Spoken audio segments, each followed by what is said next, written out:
You're watching Capitol View, Sunday morning talk focused on the political scene in Arkansas.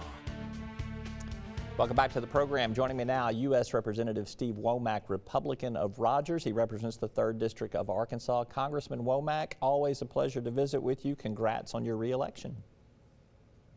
Thank you, Roby. It's always good to be with you as well.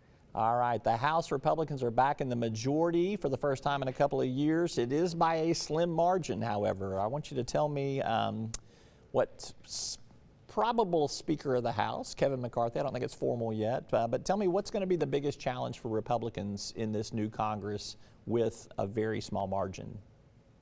Well, you said a couple of years. Let me tell you, it was 4, and they were long years.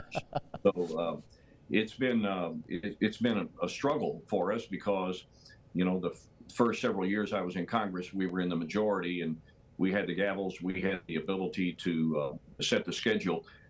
And that's back with us now. And with that comes a lot of challenges. But you asked about Leader McCarthy. He got 188 votes in the Speaker's race. There were 31 that voted for Andy Biggs. There were 5. I was counting the votes. I was one of the tally clerks. So I know these numbers very well. There were 5 other votes that were strays for different people. And so Kevin's got some work to do. He is the heir apparent, and he should be able to make to the floor with 218 votes. But Roby, right as we speak today, it's a 218 to 211 majority. There are 6 seats out there that are still to be determined. We'll win some of those, so we'll add to this 218 majority. But my guess is we will struggle to get north of 221. So he's got to have 218 on the floor to be elected Speaker. If not, we'll have to go back to our quarters and hash out the differences and wait for white smoke to come out of the chimney. So that's basically where we are right now. All right, Speaker of the House, Steve Womack. I'll start floating that rumor right now. So, bite your tongue, Roby. Bite your tongue. Tell me what you are on track to do in the House majority. Where will you be spending your time?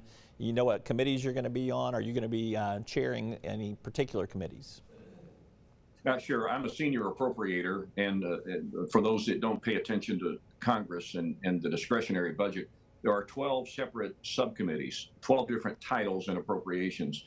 And right now, I'm the ranking member, the senior Republican on the Financial Services and General Government Subcommittee, which cuts quite a swath across the federal agencies. When you go from the Department of the Treasury to the Judiciary to the Executive Office of the White House, you've got quite a bit of stroke there.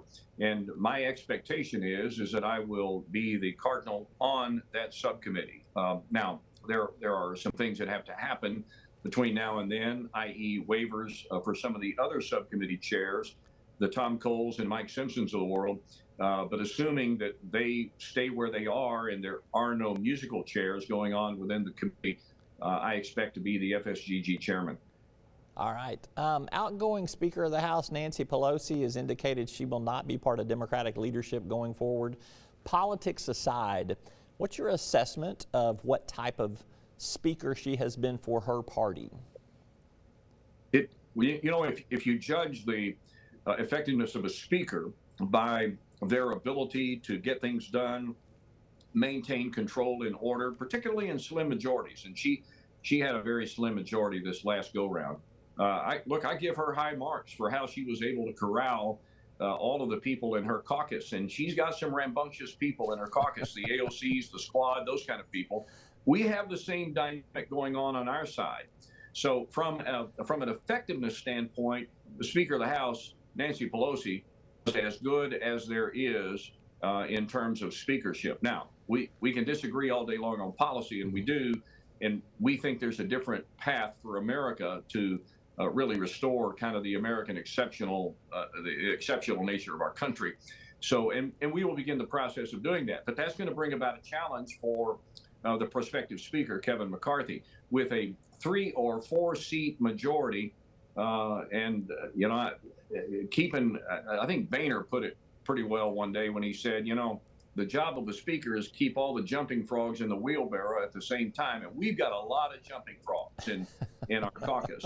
And how are you going to be able to keep them together is going to be an exercise in leadership. There are going to be some tough moments for us. Going to be some hard votes for us.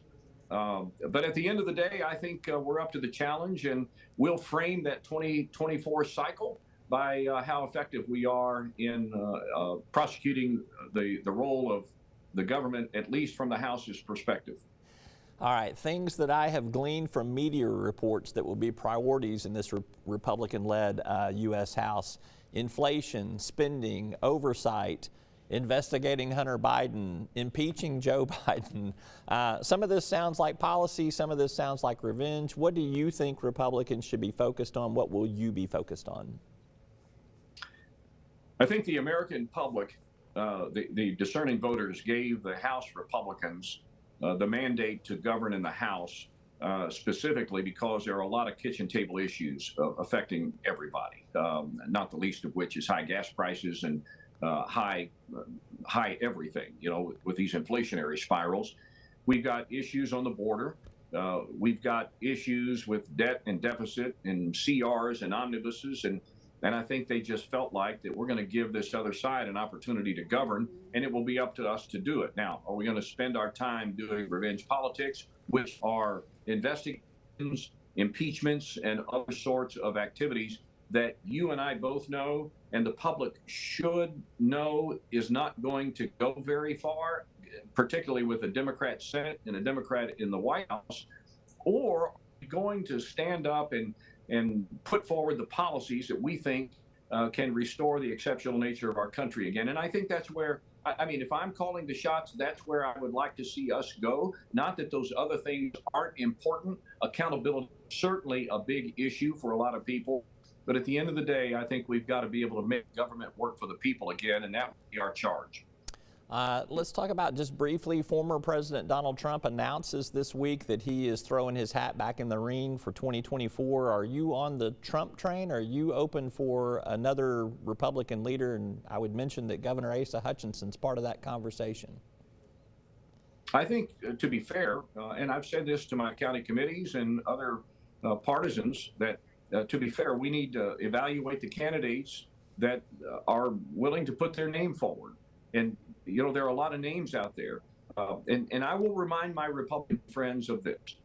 Donald Trump, though we all supported those policies, those were great policies, and I think they did a lot of great things for our country. But he's not the only guy that will sign bills like that if given the opportunity to have the White House. So matters of immigration and border control, matters of national security, matters of budgets, deficits, debt, inflation, gas prices, energy independence, those kinds of things.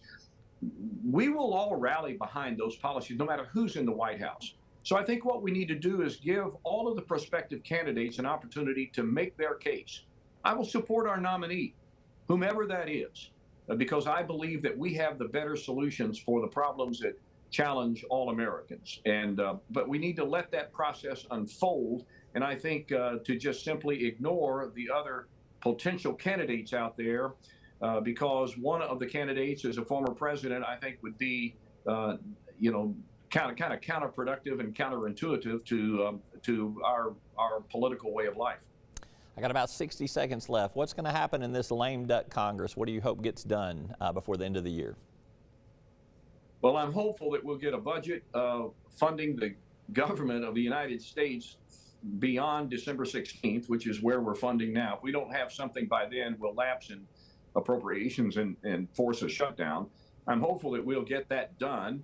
There are some rules issues still undecided in the House with the new majority, so we'll kind of finish our work there. There are some tax extenders and some other provisions that need to be dealt with. So my hope is in the remaining 2 weeks that we get our work done. And that we set the table for the new Congress to begin anew and start its work without having to deal with the trash from the previous Congress. That's my hope. I'm reminded often, though, that hope is not a method, and that we still have a lot of unfinished business to do here in the next couple of weeks. All right. He is Congressman Steve Womack, Republican of Rogers. I'm not sure if he's channeling his inner Mike Huckabee about to go duck hunting, but I hope that you have fun wherever you're headed off to next, and we appreciate you spending time with us. If we get our work done, send the warning to the ducks in eastern Arkansas. We'll do it. Thank you for being with us, Congressman. I appreciate you. All the best to you, Roby. Thank you. All right.